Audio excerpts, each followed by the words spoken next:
A to Z GS সেন্টারে সবাইকে অভিনন্দন জানিয়ে আজকে আমরা পঞ্চবার্ষিকী পরিকল্পনার যে বাকি অংশ রয়েছে সেই বাকি অংশ সম্পর্কে আলোচনা করব। এর আগের ক্লাসে আমরা প্রথম থেকে একাদশ পঞ্চবার্ষিকী পরিকল্পনাকালে যে সমস্ত ব্যবস্থা গৃহীত হয়েছে সে সম্পর্কে বিশদে আলোচনা করেছি। তাহলে আজ আমরা আলোচনা করব দ্বাদশ পঞ্চবার্ষিকী পরিকল্পনাকালে যে নীতি গ্রহণ করা হয়েছে বা যে পদক্ষেপগুলো গ্রহণ করা হয়েছিল সেই পদক্ষেপগুলো সম্পর্কে। তাহলে আজকে আমাদের আলোচনার বিষয় কি আছে? দ্বাদশ পঞ্চবার্ষিকী পরিকল্পনা। তাহলে কততম? দ্বাদশ, অর্থাৎ 12তম যে পঞ্চবার্ষিকী পরিকল্পনা গ্রহণ করা হয়েছিল সেই 12তম পঞ্চবার্ষিকী পরিকল্পনা। এই পরিকল্পনা চলছিল তোমার 2012 খ্রিস্টাব্দ থেকে 2017 খ্রিস্টাব্দ পর্যন্ত। তাহলে দ্বাদশ পঞ্চবার্ষিকী পরিকল্পনা কত থেকে কত পর্যন্ত চলছিল? 2012 থেকে 2017 খ্রিস্টাব্দ পর্যন্ত। আর এই পঞ্চবার্ষিকী পরিকল্পনাকালে যে নীতি বা যে ব্যবস্থাগুলো গৃহীত হয়েছিল সেই ব্যবস্থাগুলোর মধ্যে অন্যতম হচ্ছে স্থিতিশীল উন্নয়ন। কি আছে? স্থিতিশীল উন্নয়ন। কি আছে? স্থিতিশীল উন্নয়ন, অর্থাৎ উন্নয়নের ধারা একটা নির্দিষ্ট গতিতে যাতে চলতে পারে, খুব বেশি আপ ডাউন না হয়, হঠাৎ অনেক উপরে উঠে যাওয়া বা হঠাৎ অনেকটা নিচে নেমে যাওয়া, এই রকম না হয়ে অর্থনৈতিক যে পরিস্থিতি বা স্থিতি সেটা যেন একটা সমান্তরালে থাকে, অর্থাৎ ধীরে ধীরে ওপরের দিকে উঠতে থাকে। তাহলে সেই রকম অর্থনীতির উপরে জোর দেওয়া হয় তোমার এই দ্বাদশ পঞ্চবার্ষিকী পরিকল্পনা কালে। তাহলে এছাড়া আর যে নীতি গ্রহণ করা হয়েছে সেটা হচ্ছে প্রশাসনিক সংস্কার। প্রশাসনিক কি আছে? প্রশাসনিক সংস্কার। তাহলে প্রশাসনিক ক্ষেত্রে বিভিন্ন সংস্কার আনা হয়, যেরকম কোনো শিল্প স্থাপন বা শিল্পের কোনো লাইসেন্স প্রদানের ক্ষেত্রে এই প্রশাসনিক গাফিলতার জন্য এর আগে ডিলে হতো, অর্থাৎ দেরি হতো। কোনো শিল্প স্থাপনের যে ফাইলগুলো সেই ফাইলগুলো পরপর ওপরে যেতে তোমার অনেকটা সময় কেটে যেত, তাতে আমাদের দেশের যে অর্থনৈতিক অবস্থা ধীরে ধীরে তোমার দুর্বল হয়ে পড়তো।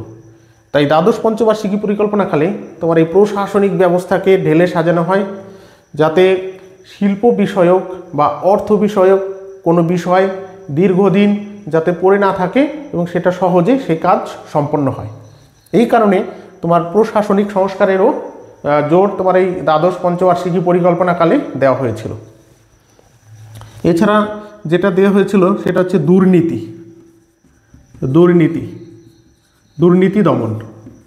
দুর্নীতি দমনের উপরে বিশেষ জোর দেওয়া হয়।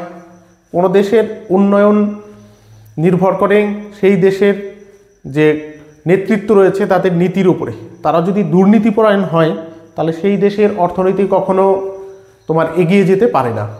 এই কারণে এই দ্বাদশ পঞ্চবার্ষিকী পরিকল্পনাকালে তোমার দুর্নীতি দমনের জন্য ব্যবস্থা এই সময় তোমার গৃহীত হয়ে থাকে। তাহলে দুর্নীতি দমন ছাড়া তোমার এই সময় যে ব্যবস্থা গ্রহণ করা হয় সেটা হচ্ছে তোমার গ্রিন এনার্জি। কি আছে? গ্রিন এনার্জি, অর্থাৎ যে শক্তি আমরা ব্যবহার করলে পরিবেশের কোনো দূষণ হবে না, সেই এনার্জি বা শক্তিকে বলা হয়েছে তোমার গ্রিন এনার্জি। তাহলে জীবাশ্ম জ্বালানির পরিবর্তে, অর্থাৎ কয়লা এবং খনিজ তেল জ্বালিয়ে বিদ্যুৎ উৎপাদনের পরিবর্তে যে উৎস থেকে বিদ্যুৎ উৎপাদন করলে তোমার কোনো পরিবেশের দূষণ হয় না, সেইগুলোকে বলা হয় তোমার গ্রিন এনার্জি। তাহলে সেই গ্রিন এনার্জি যেমন সৌরশক্তি, ভূতাপ শক্তি, জোয়ার ভাটা শক্তি, বায়ু শক্তি, সমুদ্র স্রোত শক্তি ইত্যাদি বিষয়ের ওপরে তোমার জোর দেওয়া হয় এই দ্বাদশ পঞ্চবার্ষিকী পরিকল্পনাকালে।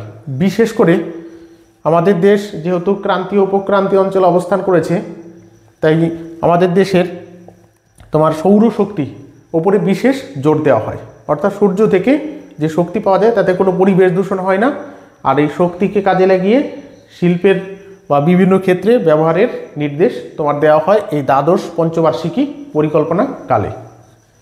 গ্রিন এনার্জি ছাড়া তোমার পারমাণবিক শক্তির উপরে জোর দেওয়া হয়। পারমাণবিক কি আছে? পারমাণবিক তাহলে পারমাণবিক শক্তির উপরে কেন জোর দেওয়া হয়েছিল? কারণ আমরা জানি আমরা খনিজ তেল উৎপাদনের স্বয়ংসম্পূর্ণ নয়, বিদেশের উপরে আমরা নির্ভরশীল। তাহলে অল্প পরিমাণ কাঁচামাল থেকে বিপুল পরিমাণে শক্তি উৎপাদন হয় এবং পরিবেশ দূষণের মাত্রাও কম। এই কারণে পারমাণবিক শক্তি উৎপাদনের উপরে এই দ্বাদশ পঞ্চবার্ষিকী পরিকল্পনাকালে বিশেষ জোর দেওয়া হয়েছিল। তাহলে পারমাণবিক বিদ্যুৎ ছাড়া এছাড়া আর কী কী বিষয়ের উপর জোর দেওয়া হয়? যেমন মহাকাশ গবেষণা, মহাকাশ গবেষণা। তাহলে মহাকাশ গবেষণার উপরে তোমার এই দ্বাদশ পঞ্চবার্ষিকী পরিকল্পনাকালে বিশেষ জোর দেওয়া হয়, যাতে ভারত স্বয়ংসম্পূর্ণভাবে চাঁদে তোমার উপগ্রহ প্রেরণ করতে পারে, অথবা মহাকাশে উপগ্রহ প্রেরণ করতে পারে, চন্দ্রযান প্রেরণ করতে পারে, মঙ্গলযান প্রেরণ করতে পারে, তোমার সৌরযান প্রেরণ করতে পারে। তার জন্য তোমার এই দ্বাদশ পঞ্চবার্ষিকী পরিকল্পনাকালে বিশেষ নজর দেওয়া হয় সেই দিকে মহাকাশ গবেষণার ক্ষেত্রে। এবং তার ফলও আমরা পরবর্তী সময় দেখেছি। ভারত চাঁদে তোমার চন্দ্রায়ন পাঠিয়েছে, চন্দ্রযান পাঠিয়েছে, যেটা তোমার এই দ্বাদশ পঞ্চবার্ষিকী পরিকল্পনাকালে যে নীতি গ্রহণ করা হয় সেই নীতিরই হচ্ছে ফল। তাহলে মহাকাশ গবেষণার উপরে বিশেষ তোমার এই সময় জোর দেওয়া হয়েছিল। এছাড়া তোমার দ্বাদশ পঞ্চবার্ষিকী পরিকল্পনাকালে আরও যে ব্যবস্থাগুলো গৃহীত হয় সেগুলো হচ্ছে তোমার ইউরো নম্বর, ইউরো নম্বর BS 6 চালু হয়। মানে হচ্ছে ভারত স্টেজ, BS মানে হচ্ছে ভারত স্টেজ। তাহলে ইউরো নম্বর BS 6 চালু হয় এই দ্বাদশ পঞ্চবার্ষিকী পরিকল্পনা কালে। তাহলে BS 6 কি? আমাদের দেশে যে সমস্ত যানবাহন রয়েছে তাতে যে ইঞ্জিন রয়েছে সেই ইঞ্জিনে যাতে কম পরিমাণে কার্বন উৎপাদন হয়, সেই কম পরিমাণে উৎপাদন হওয়ার জন্য যে উন্নত প্রযুক্তি ব্যবহার করা হয় সেই প্রযুক্তি হচ্ছে তোমার BS 6। এবং এই BS 6 ইঞ্জিন যদি হয় তাতে কার্বনের পরিমাণ কি হয়? কম হয়। আর BS 4 বা 3 যদি হয় তাহলে সেক্ষেত্রে কী হবে? কার্বনের পরিমাণ বেশি উৎপাদিত হবে।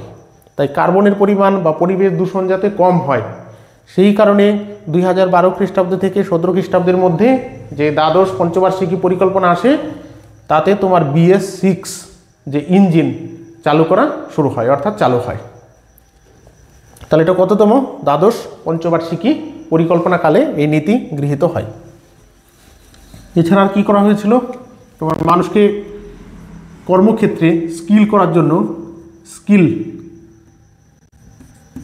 স্কিল ইন্ডিয়া মিশন, স্কিল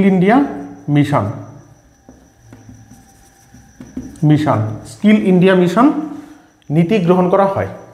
তাহলে ভারতের যে যুব সমাজ রয়েছে তাদের স্কিল ডেভেলপমেন্ট করার জন্য, অর্থাৎ যে কাজে সে পারদর্শী সেই কাজে আরও পারদর্শী করে তোলার জন্য স্কিল ইন্ডিয়া মিশন চালু করা হয় তোমার এই দ্বাদশ পঞ্চবার্ষিকী পরিকল্পনা কালে।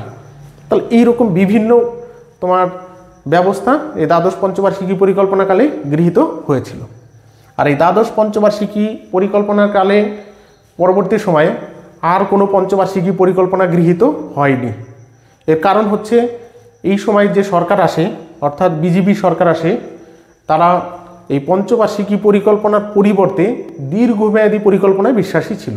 অর্থাৎ আমাদের ভারতবর্ষের শেষ পঞ্চবার্ষিকী পরিকল্পনা হচ্ছে দ্বাদশ পঞ্চবার্ষিকী পরিকল্পনা। তাহলে এই হচ্ছে আমাদের পঞ্চবার্ষিকী পরিকল্পনার শেষ অংশ। তাহলে ক্লাস এইখানেই শেষ করা হচ্ছে।